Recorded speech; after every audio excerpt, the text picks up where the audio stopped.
राधे, जय श्री कृष्ण। मेरा आपके YouTube चैनल पर आपका बहुत बहुत स्वागत है। बहुत बहुत आभार। बहनों से बहुत ही प्यार मिल रहा है, स्नेह मिल रहा है। तो आज ये बड़ी ही पावन कथा है शनि देव की उत्पत्ति। इसके सुनने से ही सारी मनोकामना पूर्ण होती है। कथा थोड़ी लंबी है कि कैसे शनि देव का जन्म हुआ। तो सूर्य देव की शादी और संज्ञा से होती है। अब संज्ञा से उनकी शादी होती है तो संज्ञा तो शाम को कहते हैं और सूर्यदेव तो सूर्यदेव ही हैं। तो वो संज्ञा कभी सूर्यदेव का मुंह नहीं देख पाती थी। तो उनमें इतना तेज था वो संज्ञा सहन नहीं कर पाती और ऐसे ही समय व्यतीत रहे। और वो अपने मन में बार बार इसी बात को कहती, देख मैं कैसी अभागी हूँ कि मैं अपने पति के मुख भी नहीं देख पाती हूँ। तो कुछ दिन बीते, वट सावित्री का व्रत आया। वट सावित्री का व्रत रखा और वट सावित्री का व्रत रहे तो औरतों में थोड़ी वो होती है ईर्ष्याबंदी। तो वहाँ संज्ञा भी आती है पूजा करने के लिए। अब पूजा करने के लिए संज्ञा आती है तो सारी औरतें कहती हैं कि देखो वट सावित्री का व्रत रखा, लेकिन संज्ञा ने तो कभी अपने पति का मुंह ही नहीं देखा। और ये व्रत तो ऐसा होता है कि सारी औरतें अपने पति का मुंह देख के ही व्रत तोड़ती हैं। और ये कैसी है कि ये अपने पति का मुंह कभी देख ही नहीं पाती। तो संज्ञा के दिल में बड़ी ही ठेस पहुंचती है कि मैं कैसी अभागी हूँ कि मैंने अपना पति, कितने बच्चे भी हो गए मेरे, और फिर भी मैंने अपने पति का मुख कभी नहीं देखा। तो वो घर आती है, घर आके और महामाया को आमंत्रित करती है।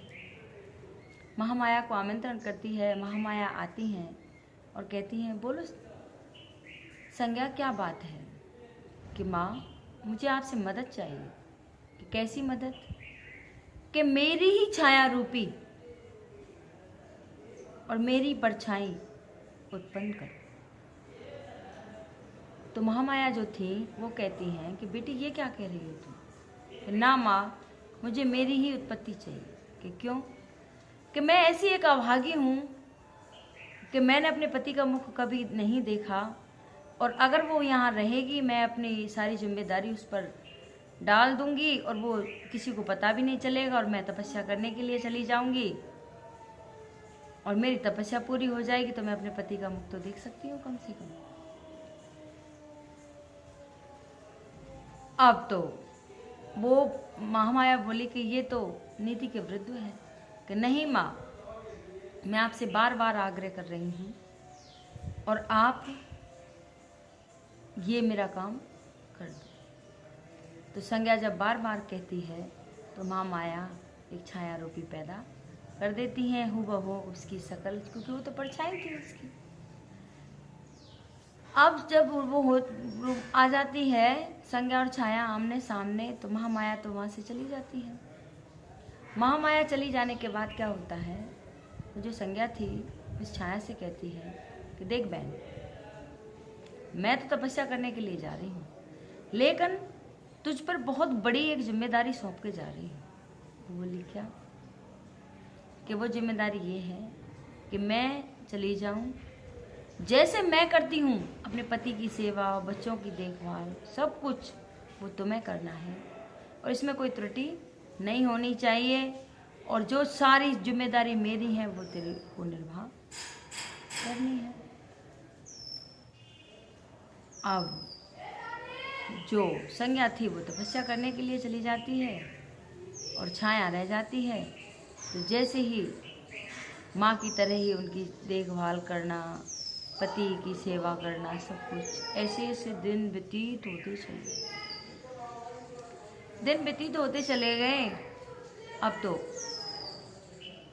संज्ञा, छाया जो थी, संज्ञा तो तपस्या कर रही, छाया इधर गर्भवती हो जाती है। गर्भवती हो जाती हैं तो एक दिन जब गर्भवती हो जाती हैं वो, तो सूर्य देव को पता चलता है कि ये तो वो संज्ञा है ही नहीं, ये तो और ही है कोई।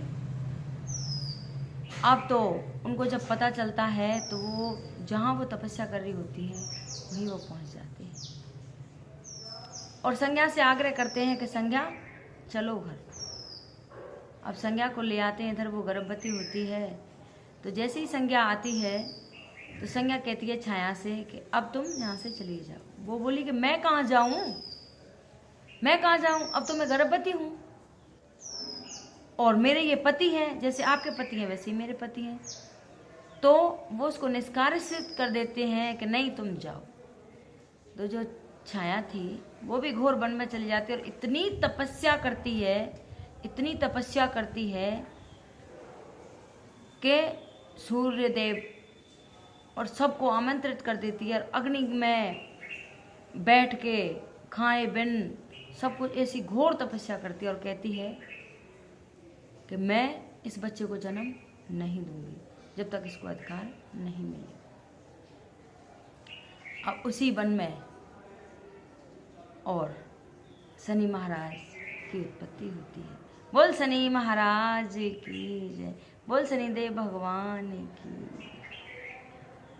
तो जन्म होता है, जब जन्म हो जाता है सूर्यदेव आते हैं कि आप चिंता ना करो छाया, आपका बेटा पुत्र है जो इतना बड़ा तेजस्वी और बलशाली बनेगा कि जीव दुनिया में इसका बहुत बड़ा नाम होगा और ये धर्म की स्थापना करेगा। अब शनिदेव का जब जन्म हो जाता है तो जो छाया थी वो सूर्य लोक में आती है, आके और सूर्यदेव से कहती है कि देखो ये मेरा पुत्र है और ये आपका भी पुत्र है और